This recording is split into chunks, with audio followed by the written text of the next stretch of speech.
स्वराज्य संवाद न्यूज, जनतेच्या हक्काचं व्यासपीठ. ही निवडणूक जनशक्ती विरुद्ध धनशक्ती झाली असा त्यांचा थेट आरोप आहे. काय नेमकं? कुठल्याही परिस्थितीमध्ये माणूस ज्यावेळेस पराभवाच्या जवळ जातो त्यावेळेस प्रत्येक पराभूत उमेदवार किंवा पराभवावाले अशाच पद्धतीने वल्गना करत असतात की ही धनशक्ती विरुद्ध जनशक्ती आहे. याचा मी खऱ्या अर्थाने असं म्हणेल की हे लोक आंबेगाव तालुक्यातील जनतेचा अपमान करतात.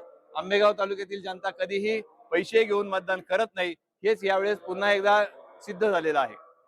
एकंदर जे आता यश मिळालंय किंवा 2 जागा गेल्या जिल्हा परिषदच्या, तर त्यात नेमकं नेमकं काय कारण असावं, त्याचं काय आत्मपरीक्षण किंवा पक्षांनी काय चिंतन, भविष्यात काय त्याच्याबाबत नियोजन आहे? त्या ज्या आमच्या जिल्हा परिषदेच्या 2 जागा गेलेल्या आहेत त्याच्याबद्दल खंत आमच्या मनामध्ये जरूर आहे, आणि परंतु त्या सुद्धा कळम आणि राजनी गटातील कार्यकर्त्यांनी खूप मेहनत घेतली, खूप म्हणजे इतकी काबाड कष्ट केले होते. त्या मेहनतीला त्यांना यश आलं नाही.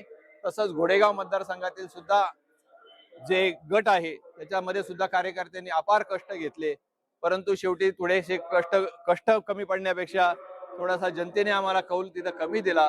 आम्ही त्याच्यात आत्मपरीक्षण करू आणि पुढच्या भविष्य काळामध्ये या दोन्ही जिल्हा परिषदेच्या गटामध्ये जोमाने काम करू आणि जनतेचे प्रश्न सोडू, हीच या मार्फत तुमच्या मार्फत मी जनतेला संदेश देतो. घोडेगाव गणामध्ये राष्ट्रवादी काँग्रेसचे पंचायत समिती 2 उमेदवार निवडून आलेत. जिल्हा परिषद उमेदवार तुमचा पराभव झालाय. कुठेतरी क्रॉस वोटिंग झाल्यासारखं वाटतंय का? आता प्रत्येक वेळेस काय होतं, या आम्ही सगळ्यांना सांगितलं होतं की क्रॉस वोटिंगची शक्यता खूप असते, कारण की याचं कारण असं घडतं की मनसर नगरपंचायतीच्या निवडणुकीत सुद्धा आम्हाला त्याचा खूप मोठा अनुभव आला किंवा फटका बसलेला आहे. आणि मग त्यामध्ये ज्यावेळेस जो उमेदवार आपल्या गावातला असतो त्या गावातल्या उमेदवाराला नेहमी ते गाव उचलून धरतं. आता तुम्हाला जर अवसरी अवसरी गटातला जर पाहायला गेलं तर तिथं प्रशांत हिंगेंना अवसरीच्या गावाने उचलून धरलं, परंतु त्या पद्धतीने कमी मतं विष्णू काकाला पडली. प्रशांत अभंग यांना त्यावेळेस तिथं गावात जास्त मतं पडली, विष्णू काकाला मतं कमी पडली. त्यामुळे कधी कधी काय होतं, गावची लोक असा वेगळा विचार करतात आणि असा विचार खरं गावच्या लोकांनी करायला नाही पाहिजे. कारण की हे आतापर्यंत माननीय नामदार दिलीपराव वळसे पाटील साहेबांनी या तालुक्याचा विकास करत असताना त्यांनी कधी दुजाभाव केला नाही. हे गाव माझं नाही, हे गाव माझं आहे. शेवटी सगळी गावं साहेबांनी आपली मानून विकास केलेला आहे.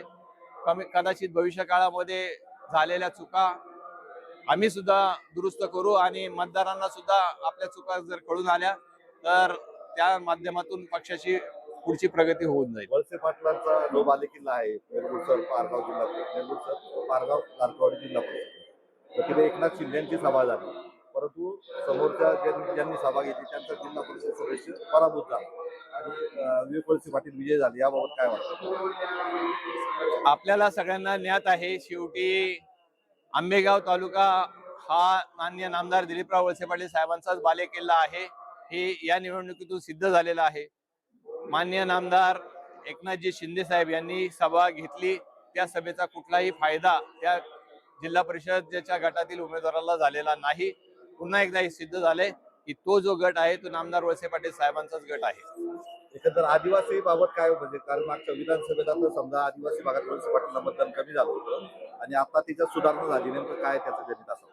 नाही, यावेळी मी सांगितलं ना तुम्हाला, मागच्या निवडणुकीमध्ये लोकांची दिशाभूल झाली होती आणि यावेळेस लोकांनी ठरवलं की आम्ही जी चूक मागच्या वेळेस जी केली आमदारकीच्या निवडणुकीला ती यावेळेस करणार नाही आणि यावेळेस आम्ही नामदार वळसे पाटील साहेबांच्या मागे भक्कमपणाने उभे राहू, अशा पद्धतीची एक सगळ्या मतदारांची भावना झाली होती आणि त्याचाच फायदा हा सगळ्या मतदारसंघात झालेला दिसतो आहे.